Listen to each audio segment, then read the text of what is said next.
E a minha mãe fala assim, vamos, ela baixa na porta e fala, vamos, filha, na casa da sua tia que vai ter oração do terço. Eu falo, mãe, mas por que eu vou lá, né? Ela, vamos, filha, e tal. Eu sempre fui muito obediente à minha mãe, e aí fui. Cheguei lá, ficou as senhorinhas todas rezando o terço, e eu fiquei no cantinho, assim, tipo, não entendendo nada. Falo sempre nas minhas pregações assim, louve e bendiga o nome dessas mulheres, porque elas mudaram a minha vida por estarem ali. Só pelo movimento delas ali. Eu acredito que tenha sido tipo um final de novena. Sim. Porque elas estavam rezando e tinha um padre.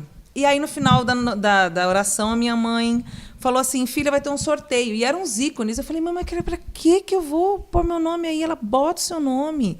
Vai que você ganha. Eu falei, vou ganhar. Eu tipo, penso, gente, não faz conexão nenhuma isso que está acontecendo. Mas aí coloquei meu nome e fui sorteada. Foi a única vez também que fui sorteada nesses troços. Rifa, esses negócios de igreja, essas coisas, esquece. E aí fui sorteada, e aí o padre foi me entregar o que eu tinha ganhado. E eu ganhei aquele quadrinho que é de Nossa Senhora de Fátima, de papel, assim, Sim. que tem como rezar o terço e o tercinho. Quando eu ganhei o terço, ele me deu, ele falou assim, minha filha, você precisa rezar muito. E aquilo ficou na minha cabeça. Eu fui para casa, decidida a não voltar, a não cometer o suicídio. Coloquei, tinha na minha casa uma gaveta que você puxava, que era um balcão para você estudar. E puxei aquilo, apaguei a luz, sem saber nada do que eu estava fazendo. Apaguei a luz assim, de uma vela, porque eu via a minha tia acender vela para santo. Acendi uma vela, mas totalmente dentro da minha ignorância, assim. Ajoelhei, abri aquilo e comecei a rezar. E foi aquilo que me tirou da depressão. Sem eu entender. E eu senti uma presença absurda, que eu falo para você, eu me arrepio, assim, de lembrar da sensação de uma presença de mãe, de alguém me acolhendo. Porque eu estava muito psicologicamente perdida diante de todos os sentimentos que eu tinha da questão da separação. E aquilo eu fiz escondido da minha mãe, do meu pai, de todo mundo. Tanto que quando meu pai soube da minha conversão, ele não acreditava muito, assim, porque ele não sabia também dessa história. E depois de muitos anos que eu fui contar para minha mãe, porque depois comecei a testemunhar, comecei a pregar, então eu precisava falar para ela o que tinha acontecido. Mas foi dali então que virou a chave para esse encontro que eu tive com Nossa Senhora, porque eu sempre sentia que ela estava me devolvendo para o filho dela. Mas não assim. significa que a partir dali você se engaja na igreja. Não.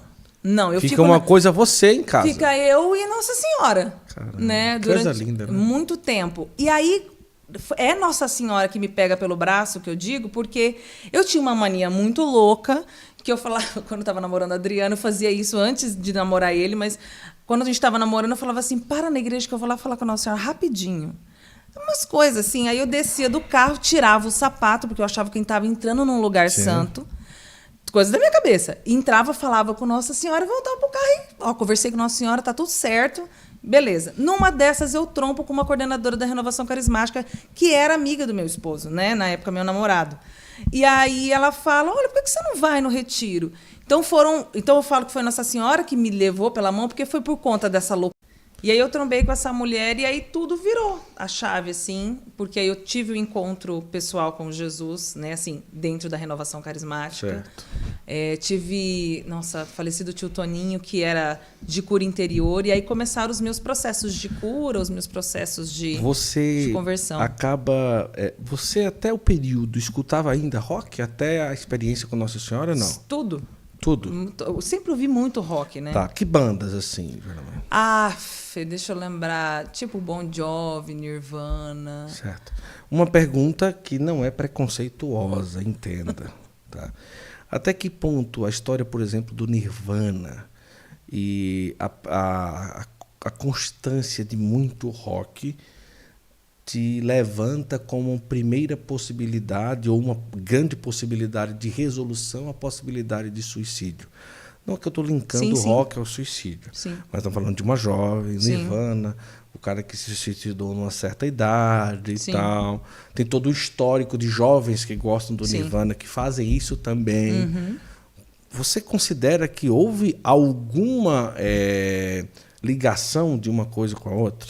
Olha, a meu ver, não. Certo. Porque eu ouvia rock, mas eu era uma menina de 11, 12, não. Não é preconceito com rock, viu, pessoal? Eu entendo, só uma pergunta porque tem um histórico disso Sim, com sim. o pessoal que escuta, principalmente, por isso eu perguntei a Sim, banda. sim. Muito Nirvana, no caso. Porque eu via muitas coisas, outras coisas, outros estilos Certo. musicais, né? E o rock era um deles. Tanto que a minha prima, que é muito grudada comigo, a gente tem 10 dias de diferença de idade, ela não gostava que eu ouvia muito, porque ela gostava de pop. Enfim, a gente tem umas coisas que ela gostava de comédia romântica, ela fazia eu assistir, eu fazia ela assistir umas outras coisas Sim. que eu gostava mais.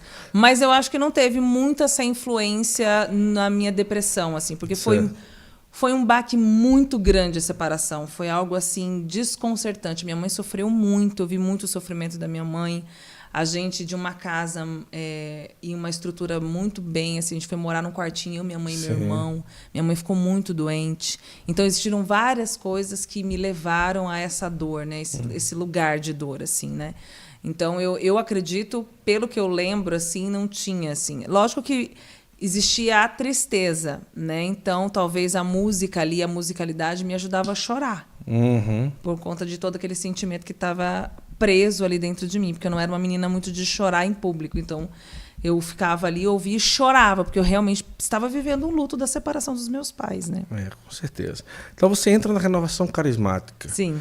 Quero mandar um abraço para todo mundo da renovação carismática, da corrente de graça em si, porque é tão recorrente aqui nesse podcast as pessoas falarem isso, né?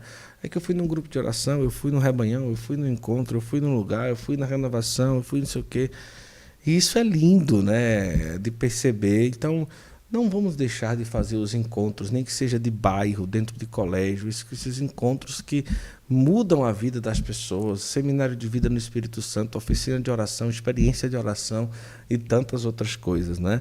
Então, você começa a estar mais dentro da igreja, Sim. ou começa a caminhar na igreja por conta da renovação. Começo a caminhar, mas muito devagar, assim, muito ressabiada, porque eu ia na missa e não entendia nada. Então, hoje eu tenho uma certa raivinha quando eu vejo um povo que não presta atenção na missa, porque como eu falo que eu me converti racionalmente, então, para mim, tudo aquilo faz sentido, assim, eu me orgulho demais, né? Sim. Então, quando eu comecei a caminhada, eu me questionava muito em vários sentidos. Tive um encontro, tive esse encontro com Nossa Senhora, depois tive lá no encontro da renovação carismática várias experiências, e aquilo, eu não queria que fosse só experiência pela experiência, por conta de tudo aquilo que eu tinha. Eu era de escola dominical da igreja presbiteriana, eu era de ir nos retiros, então era muito profundo, era como se eu estivesse, hoje, vendo a minha filha caminhar dentro da igreja católica, né? Verdade. Então eu ficava muito curiosa, e aí foi aos poucos, assim, eu não lembro exatamente quanto que eu falei, eu vou cantar na missa, Sim. eu não lembro, mas eu lembro da acolhida das pessoas para comigo, assim, dentro da igreja.